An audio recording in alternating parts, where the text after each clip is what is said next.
निशा एक बड़ी ही प्यारी लड़की थी और वो शहर में अपने मम्मी पापा के साथ रहती थी। वो एक स्कूल में साइंस की टीचर थी और इस बार छुट्टियों में अपनी बुआ के घर आई थी। छुट्टियां बस खत्म ही होने वाली थी और अब निशा के वापस जाने का वक्त हो गया था। कितने दिनों बाद तुम घर आई हो निशा, इस बार कम से कम 1 महीने रुको ना।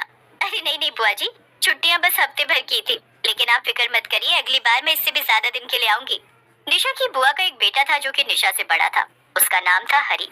चलो निशा, तुम्हारी ट्रेन का वक्त हो गया है। क्या ट्रेन? पर निशा तुम आई तो बस से थी ना? हाँ बुआ जी, पर वापस जाने का टिकट नहीं मिला, इसीलिए ट्रेन से जा रही हूँ। ये बात सुनकर निशा की बुआ कुछ घबरा गई। उन्होंने हरी को इशारे से कोने में बुलाया। अरे हरी, तूने उसे रोका क्यों नहीं? अगर बस का टिकट नहीं था तो उसे कुछ दिन और रोक लेता। तुझे पता नहीं है क्या कि ट्रेन से जाने में कितना खतरा है? रात का समय हो गया है, अगर कहीं वो भूतिया ट्रेन आ गई तो। माँ, मैंने बहुत समझाया निशा को, मगर वो मानी ही नहीं। चलो अब जो हुआ सो हुआ, तू उसे जरा ध्यान से उसकी ट्रेन में बिठा कर आना। देख, जब तक वो अपनी ट्रेन में ना बैठ जाए तब तक वापस मत आना। हरी अपनी माँ की बात मानकर निशा को स्टेशन ले जाता है। स्टेशन पहुंचकर निशा और हरी ट्रेन का इंतजार करने लगते हैं। अरे, यहाँ तो हमारे सिवा लोग ही नहीं दिखाई दे रहे, ऐसा क्यों? सब लोग ज्यादातर बस से आते जाते हैं और खासकर रात में तो यहाँ कोई भी नहीं आता है। क्यों? ऐसा क्यों? ऐसा क्या है यहाँ जो लोग रात को आते ही नहीं है? शहर में तो रात भर स्टेशन पर भीड़ बनी रहती है। लेकिन एक भूतिया ट्रेन की वजह से लोगों ने रात को यहाँ आना बंद कर दिया है। वो अक्सर रात को यहाँ से निकलती है और जो भी उसमें गलती से भी चढ़ जाता है वो कभी वापस नहीं आता है। क्या? कैसी बातें कर रहे हो तुम्हारी? ऐसा कुछ नहीं होता है। तुम ऐसे हंसो मत निशा, ये कहानी नहीं है बल्कि एकदम सच है। गांव के कई लोग इस भूतिया ट्रेन का शिकार हुए हैं और कितने सारे लोगों ने तो अपनी जान तक गंवाई है। देखो हरी, मैं साइंस की टीचर हूँ और तुम चाहते हो कि मैं ये कहानी मान लूं? हाँ? क्या तुम भी? कुछ लोगों ने एक झूठी सच्ची कहानी बनाकर तुम्हें सुनाई और तुम सबने मान भी ली। अरे निशा, ये सच है। खैर छोड़ो, मैं तुम्हारे लिए पानी लेकर आता हूँ। तब तक स्टेशन पर एक ट्रेन आ जाती है। हरी निशा के लिए पानी लेने गया था और जब तक वो लौटा निशा ट्रेन में चढ़ चुकी थी। ट्रेन को देखकर हरी की डर के मारे हालत खराब हो जाती है, क्योंकि निशा गलती से भूतिया ट्रेन में चढ़ गई थी। नहीं नहीं निशा, वापस आओ, नीचे उतर जाओ, ये वही भूतिया ट्रेन है। मैं कह रहा हूँ ना तुमसे, तुम वापस आओ। बस भी करो हरी, ठीक है, मैं भूतों को तुम्हारा हेलो बोल दूंगी और कहो तो वीडियो कॉल भी करा दूंगी। हाँ? चलो बाय, अपना और बुआ का ख्याल रखना। इतना कहकर निशा ट्रेन के अंदर चली गई और ट्रेन फौरन चल पड़ी। बड़ी अजीब बात है, इस ट्रेन में तो मेरे अलावा कोई भी नहीं है। कुछ समझ नहीं आ रहा। निशा एक सीट पर बैठ जाती है, तभी उसकी नजर सामने बैठी एक औरत पर पड़ती है। वो औरत सफेद साड़ी पहनकर बैठी थी। हाँ, चलो कोई तो है यहाँ। मुझे अकेले काफी अजीब लग रहा था। निशा अपने फोन में कुछ देखने लगती है। जब वो दोबारा सामने देखती है तो वहाँ दो औरतें बैठी हुई थी। दोनों ने सफेद साड़ी पहन कर रखी थी। अरे, अभी तो यहाँ बस एक ही औरत बैठी थी, अब ये अचानक से दो कैसे हो गई? खैर, मुझे क्या। निशा फिर से अपने कामों में लग गई। अपना बैग सीट पर रखकर वो लेटने की तैयारी में थी कि उसकी नजर दोबारा सामने बैठी औरतों पर पड़ती है। इस बार सामने तीन औरतें वैसी सफेद साड़ी में थी। ये क्या हो रहा है? कुछ ना कुछ तो गड़बड़ जरूर है। फिर ट्रेन एकदम से रुक जाती है और निशा बाहर झांक कर देखती है। वहाँ एक बहुत अजीब सा स्टेशन था और उस पर कई यात्री खड़े थे। सभी यात्रियों ने सफेद रंग के कपड़े ही पहन रखे थे और सभी नीचे सर झुकाए थे। उनमें से कुछ यात्री ट्रेन में चढ़ जाते हैं और ट्रेन आगे चल पड़ती है। यहाँ तक कि निशा के सामने बैठी सब औरतें भी स्टेशन पर उतर जाती है।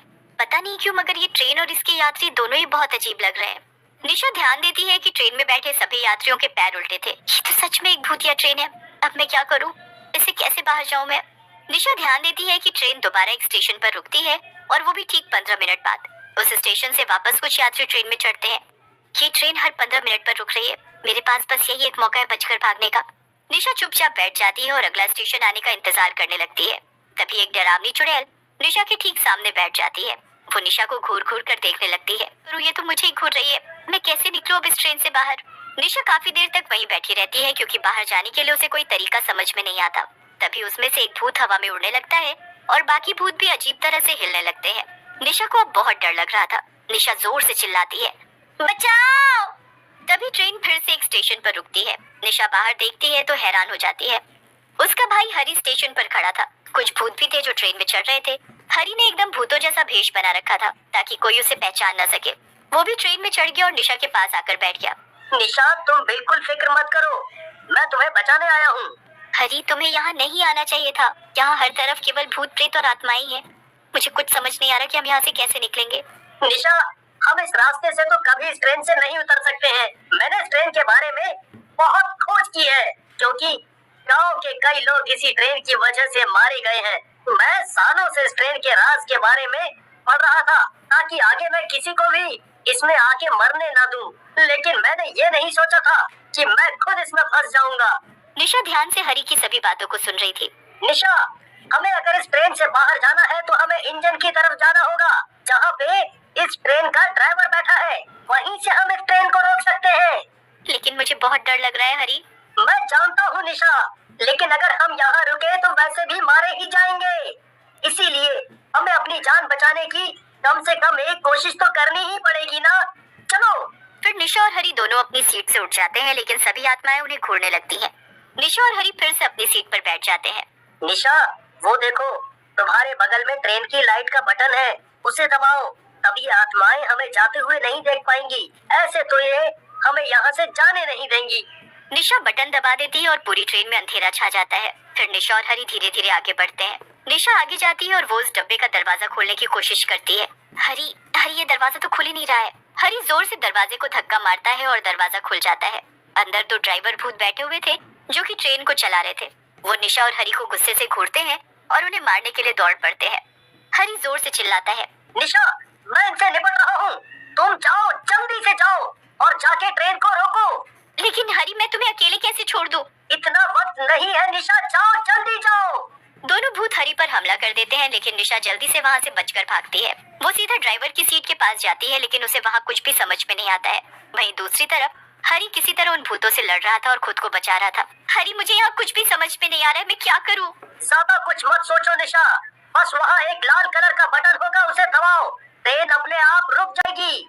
निशा जल्दी से वो बटन दबा देती है और ट्रेन की सीटी बच जाती है। ट्रेन की रफ्तार धीमी होने लगती है और ट्रेन थोड़ी देर में रुक जाती है। चलो हरी, ट्रेन रुक गई है, जल्दी करो, चलो यहाँ से।